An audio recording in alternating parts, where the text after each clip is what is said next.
Welcome back, MTG Joe here. Today we are going to be doing our first installment of the timeless best of one metagame breakdown. We are going to be looking at the new cards where possible that Bloomborough have made their way. Now, note it's only been 3 days since the set dropped. Timeless is the biggest card pool, so generally speaking, these sets do take a bit of time. It's also a little bit earlier. These larger sets or larger formats, sorry.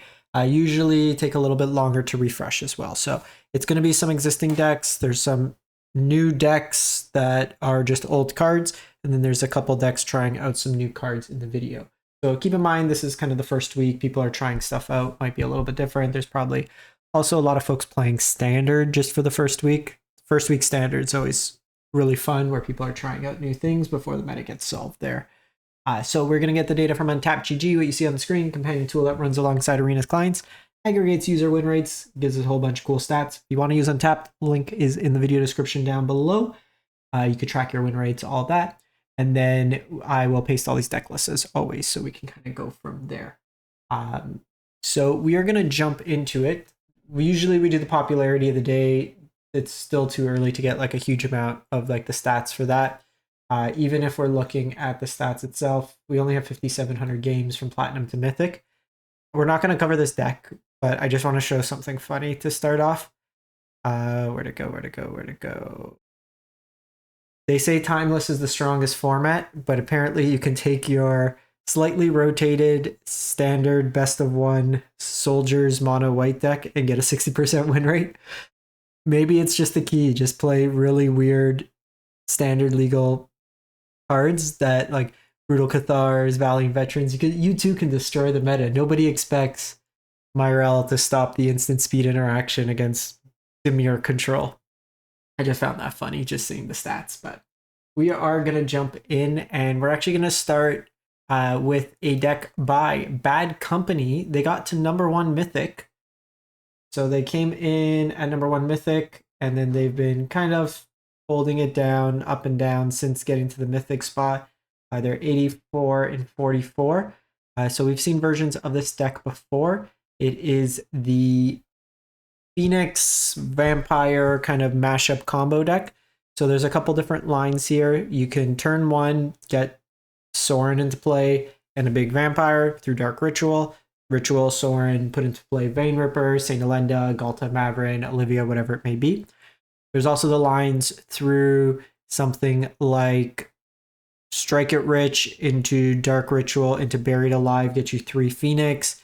You can Dark Ritual, Buried Alive, Surgical Extraction to get out the Phoenix. So there's a lot of different ways to kind of enable that to get a lot of power out early. You do some machinations of that as well. So we've seen this deck for a while, a couple weeks now, but this one had a really nice run by Bad Company to get the #1 Mythic spot. Well, even just for a bit, like having a good run at the beginning, still an impressive feat nonetheless. Now, this next one, I want you to trust and have faith in the shuffler. Like whoever's playing this deck has faith in the shuffler because the land smoothing. We got a Yorion Death and Taxes deck, which isn't an absurd thing. Like Legacy has the Yorion Death and Taxes shells, but 80 cards, 24 lands seems a little ambitious. But we'll take a look nonetheless. We did get some cool new Swords to Plowshare art. Unfortunately, as always, all our cool arts are mythic. So they found a way to make Swords to Plowshare even more expensive than the rare art previously was. So you have your Accelerants, Avacyn's Pilgrim, Delighted Halfling, and then just a bunch of hate bear pieces. Thalia's, that Felia can buy stuff. Lion Sash is also part of the Stoneforge package. You have Lion Sash, Swords, and the 2 swords here you can pick up in your 3-drop slot, like Containment Priest for exile stuff, Archon for Storm, Aven, Mind Sensor for Searching Library, Boromir, Death and Taxes, got Delny, Lauren, Recruiter the Guard is also a way to tutor a lot of these effects, being that these creatures in most cases a 2/1, like some of them have like 1 toughness kind of thing, so it works with that. Witch Enchanter, land, actually, so I take it back. They have 28 lines. They're a little bit better than that. My bad. I take it back. They got me in that one. The Witch Enchanters are hidden there. Yasharn also helps kind of find some lines as well, kind of playing into that. Solitude. So Death and Taxes, just find ways to kind of lock your opponent out of the game and then beat down with little white creatures that kind of slow down your opponent and get you enough damage through. Then move to this one's like the Azorius Control and Shell tell. So it's a show and tell shell, but it's not necessarily winning through a combo line. It's winning just through like Atraxas or Tidebinder beats.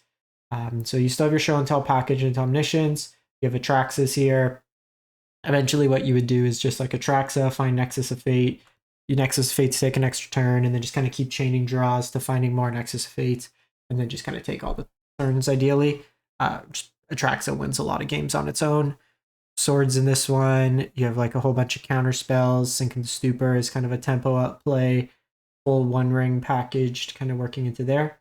You have the Mystic Sanctuary as well to rebuy some of your like card draw and stuff of that nature. We then got another spicy one. So we got Jund, but it's not Boomer Jund, it's not Zoomer Jund, it's Cascade Jund. So Bloodburied Elf. We have Atali's Favor that discovers. So any of these things, including Amp Raptor, I guess Amp Raptor has to be from hand, so you can't really kind of chain.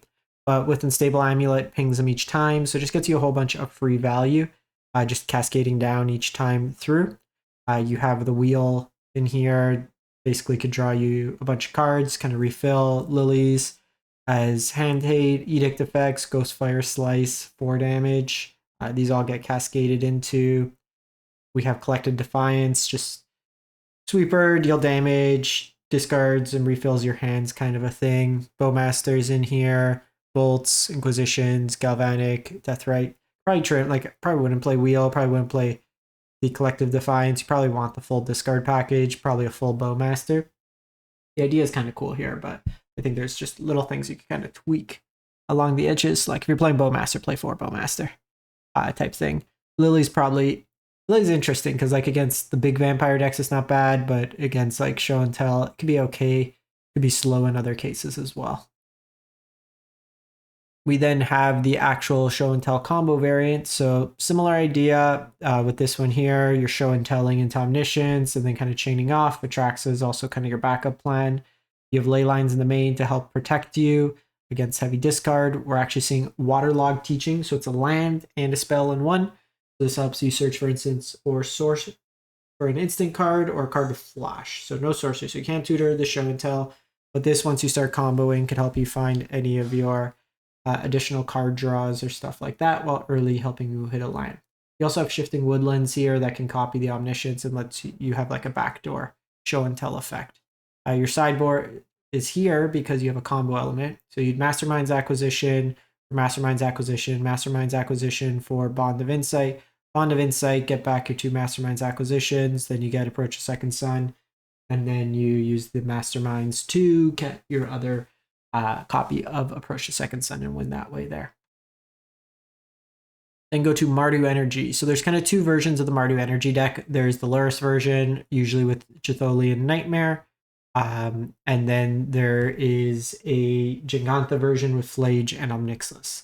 I was playing the Flage Omnixus version in Best of 3. I've been enjoying that deck. It's fun. This version here is a little bit lower to the ground. So this one's at 67% win rate. A couple Death Rights in here. So one card, Vexing Bauble, does help and provide some utility against the show and tell matchups. It also stops Evoke Elementals. It is a non-bow with Amparaptor because if a spell would cast and no mana was spent to cast it, you counter it instead. So it does kind of work against the Amped Raptor in that regard. One Bombardment in here, you have your Bowmasters kind of mixed in, and then your kind of core. Ajani's, Guide of Souls, Oscillate Prides, Galvanic Discharge kind of thing, all kind of mixed into there. We then go to Dimir kind of tempo mid-range, 64%. So a couple new cards in here. We'll start with Baleful Strix, one-time Legacy All-Star, kind of relegated. I think ultimately this is just worse than like Bowmaster or playing the Psychic Frog. You're probably better off just playing those, to be honest. Strix just dies to Bowmasters in the mirror, or just against any black-based deck. Flying Death Touch on its own, it's pretty weak body, but people are trying it out. The Psychic Frog is, I think, a stronger version in the terms of the deck. Drown in the Locks, Mana Drains, Bowmasters.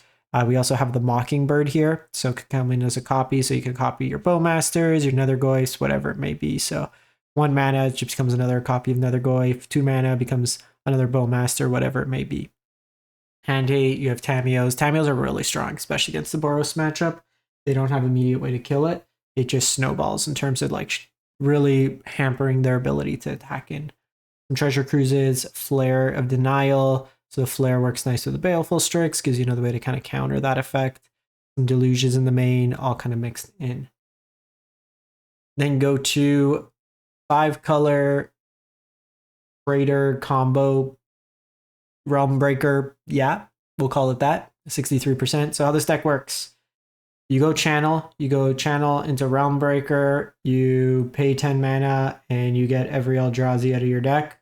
So you get Shieldred, Urabrask, Vorinclex, like just the whole gang is together. Urabrask gives haste, and then they just smash it to your opponent. So you're able to kind of set up the combo. You can protect yourself through Leyline. You have Karn package. Karn is a tree now.